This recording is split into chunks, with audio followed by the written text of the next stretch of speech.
সবাই কেমন আছো? আশা করি সবাই ভালো আছো। আর এখন তো সেন্ট্রালাইজ পোর্টালে ফর্ম ফিল আপ চলছে। আশা করি ম্যাক্সিমাম সবাই ফর্ম ফিল আপ করে নিয়েছো। আর যারা এখনও ফর্ম ফিল আপ করতে বাকি আছো তাদেরকে বলবো অবশ্যই ইমিডিয়েটলি আজকালের মধ্যে তোমরা ফর্ম ফিল আপ করে নাও। দেখো আর হাতে বেশি সময় নেই, তোমরা আর ওয়েট করো না বেশি, তোমরা অবশ্যই ফর্ম ফিল আপ করে নাও। ঠিক আছে, এই যে ফর্ম ফিল আপ করার পর এখন তোমাদের মধ্যে একটাই প্রশ্ন সবসময় মনের ভিতরে ঘুরে বেড়াচ্ছে যে মেরিট লিস্ট কবে বেরোবে, কিভাবে বেরোবে, এই সেন্ট্রালাইজ পোর্টালে মেরিট লিস্ট কিভাবে বেরোবে। আমি বলি সম্পূর্ণ নতুন নিয়মে মেরিট লিস্ট হবে। আর গত বছর বা তার আগের বছর যেভাবে মেরিট লিস্ট হয়েছে এবছর কিন্তু সেভাবে মেরিট লিস্ট হবে না, সম্পূর্ণ নতুন নিয়মে মেরিট লিস্ট হবে। এই মেরিট লিস্ট কি, কিভাবে মেরিট লিস্ট প্রকাশিত হবে, আমি এই ভিডিওতে সম্পূর্ণটা তোমাদের সামনে আমি আলোচনা করব। তোমরা তাই ভিডিওটা শেষ পর্যন্ত দেখো।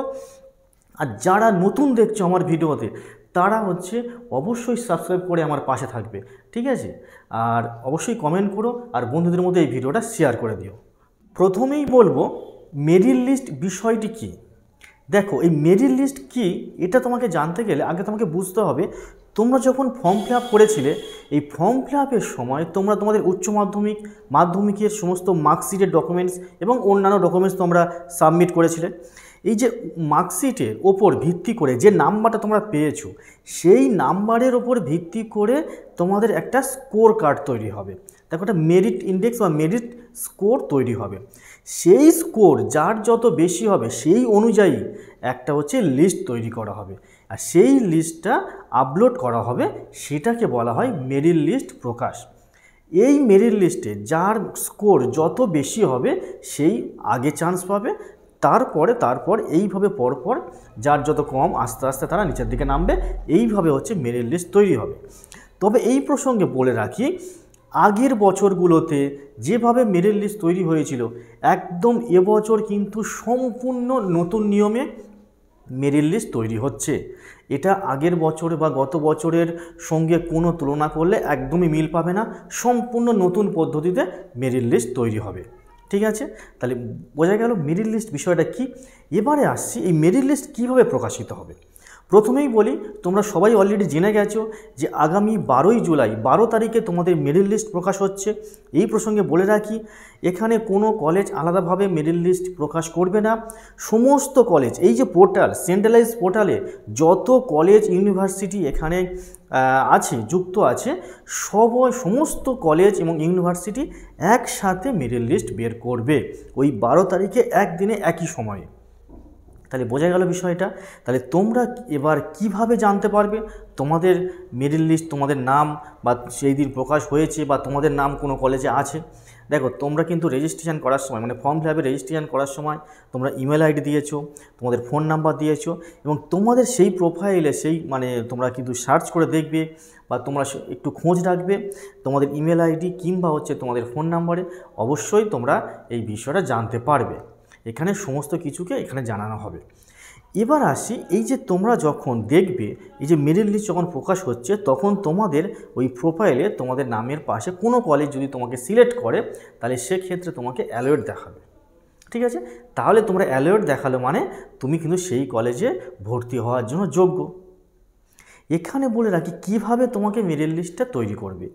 এই প্রসঙ্গে এটাই গুরুত্বপূর্ণ যে তুমি উচ্চ মাধ্যমিকে যে নাম্বার পেয়েছো এরা একটা মেরিট ইন্ডেক্স স্কোর তৈরি করে। সেটা আমি আগের ভিডিওতে আমি জানিয়েছিলাম যে বেস্ট অফ 4 সাবজেক্টের নাম্বার নেওয়া হবে এবং যোগ করে তার সাথে মেজর সাবজেক্টের নাম্বার যোগ করে যে স্কোর তৈরি হবে সেটা করা হয়। বা বিভিন্ন কলেজে বিভিন্ন রকম করে, কোনো কলেজে বেস্ট অফ 4 তার সঙ্গে মেজর কোর্সের সঙ্গে আবার 4 গুণ করে দুটোকে যোগ করে দিয়ে একটা স্কোর কার্ড তৈরি হয় বা এই মেরিট ইন্ডেক্স তৈরি হয়। এইভাবে যার নাম্বারটা বেশি হবে সে এই মেরিট লিস্টের আওতায় আসবে। এবার তোমাদের এই যে মেরিট লিস্টের পর আসছে এই যে প্রেফারেন্সগুলো, তোমরা কিভাবে কলেজে ভর্তি হবে। মনে করো তুমি যে তোমাকে এই যে কলেজের প্রেফারেন্স দেওয়া হয়েছিল 25টা কলেজের প্রেফারেন্স সবাই দিতে পারতে, সেক্ষেত্রে কেউ 10টা, কেউ 12টা, কেউ 15টা কলেজে তোমরা নাম দিয়েছো পরপর। এবার মনে করো তোমার যদি ফার্স্ট যে চয়েস যে কলেজ আছে সেই কলেজে তোমার নাম এসে গেছে, তাহলে কিন্তু তোমাকে সেই কলেজেই ভর্তি হতে হচ্ছে, কারণ তুমি তো অলরেডি সেটা তোমার ফার্স্ট চয়েসে রেখেছো।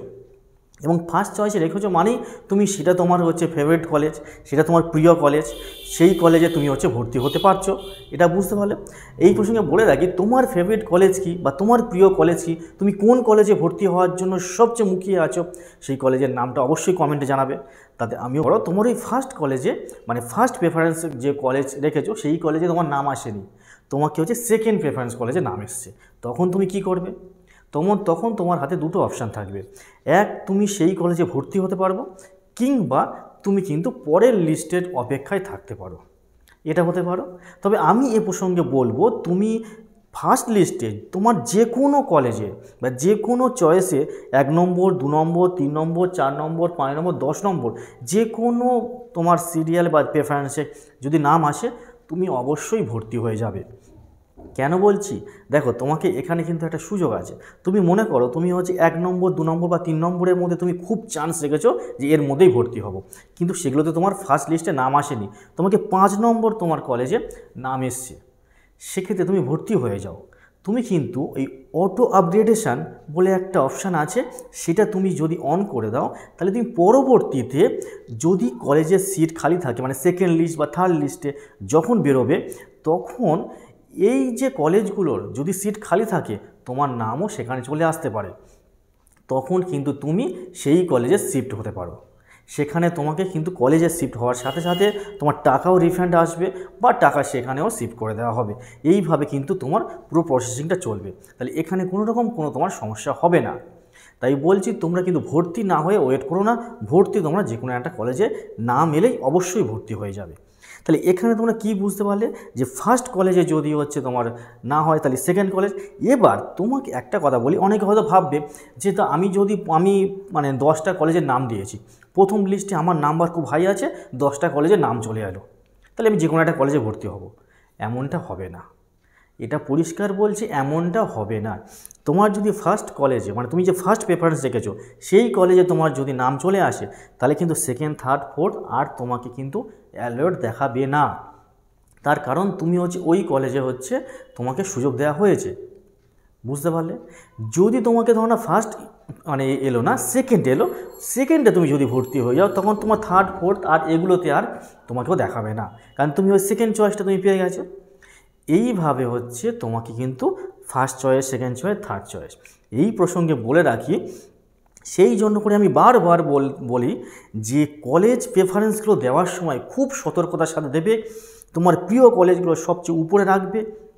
সেক্ষেত্রে কি হবে, যদি তোমাকে সেখানে নাম চলে আসে তুমি সেখানে ভর্তি হতে পারছো, কিন্তু মনে করো তুমি তোমার খুব ভালো ফেভারিট কলেজ, তুমি 5 নম্বরে চলে গেছে, তোমার একটা নর্মাল কলেজ মানে সেখানে 3 নম্বরে আছে, তোমার সেই 3 নম্বরে নাম এসছে, তখন কিন্তু তোমাকে 4, 5, 6 আর এগুলোতে তোমাকে নাম এলেও তোমাকে দেখাবে না, তোমাকে ভর্তি হওয়ার সুযোগ থাকবে না।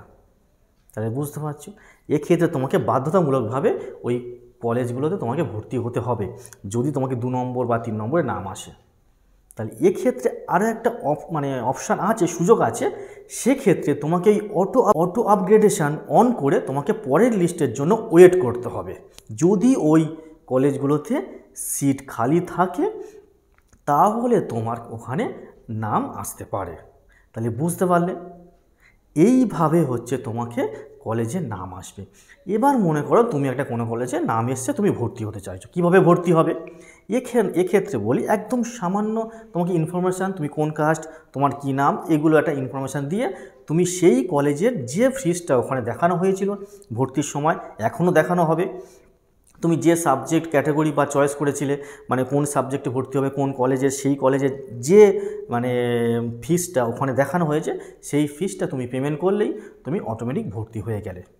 ঠিক আছে, এবার তুমি ওখানে দেখানো হবে তুমি অটো আপগ্রেডেশান অন করবে না অফ করবে। আচ্ছা, এই অটো আপগ্রেডেশানটা ব্যাপারটা কি একটু বলি। এটা হচ্ছে তুমি যখন কোনো একটা কলেজে ভর্তি হয়ে গেলে এবং তোমার মনে হচ্ছে যে আমি অন্য একটা কলেজে আমি সুযোগ হলে আমি ভর্তি হতে পারতাম, এই ক্ষেত্রে তোমাকে পরবর্তীতে সুযোগ দেওয়া হতে পারে। সেক্ষেত্রে সুযোগ হতে পারে তুমি যদি এই অটো আপগ্রেডেশান অন করে রাখো। সেক্ষেত্রে কী হবে, পরবর্তীতে যদি ওই কলেজের সিট ফাঁকা থাকে, মনে করো তুমি 4 নম্বর প্রেফারেন্স চয়েসে তুমি হচ্ছে কলেজে ভর্তি হয়ে গেছো অলরেডি, তোমাকে কিন্তু 1 নম্বর বা 2 নম্বরে তুমি ভর্তি হলে ভালো হতো। তখন এই অটো আপগ্রেডেশনের মাধ্যমে তুমি যদি সেকেন্ড লিস্টে তোমাকে ওই কলেজে নাম আসে, তুমি ওই কলেজে ভর্তি হতে পারবে। তাহলে বুঝতে পারলে, এইভাবে তুমি কিন্তু অটো আপগ্রেডেশনটা অন করে দিতে পারো। এই যে এইভাবে তুমি ভর্তি প্রক্রিয়া হয়ে গেলে ঠিক একই রকম পদ্ধতিতে এটা ফার্স্ট লিস্টে যেভাবে হবে সেকেন্ড লিস্টেও ঠিক সেই একইভাবে কার্যকারিতা হবে। বোঝা গেল? এইভাবে তোমরা কিন্তু গোটা বিষয়টা তোমরা কিন্তু আশা করি বুঝতে পারলে, এবং গোটা এইভাবে তোমরা ভর্তি প্রক্রিয়াটা কমপ্লিট করবে। এই ভর্তি প্রক্রিয়ার পরে আমি বলেছিলাম তোমাদেরকে যে ফিজিক্যালি তোমাদের কলেজে গিয়ে সমস্ত অরিজিনাল ডকুমেন্টস নিয়ে গিয়ে সেখানে ভেরিফিকেশান হবে, এবং এই ভেরিফিকেশান কমপ্লিট হয়ে গেলেই তোমাদের কলেজে ক্লাস শুরু। তোমরা অবশ্যই তোমরা কলেজে যাচ্ছ এবং তোমরা সবাই কলেজে গিয়ে ক্লাস করবে। ঠিক আছে, আজকের ভিডিওটা এই পর্যন্ত। দেখা হচ্ছে পরের ভিডিওতে। অবশ্যই তোমরা ততক্ষণ ভালো থেকো। বাই।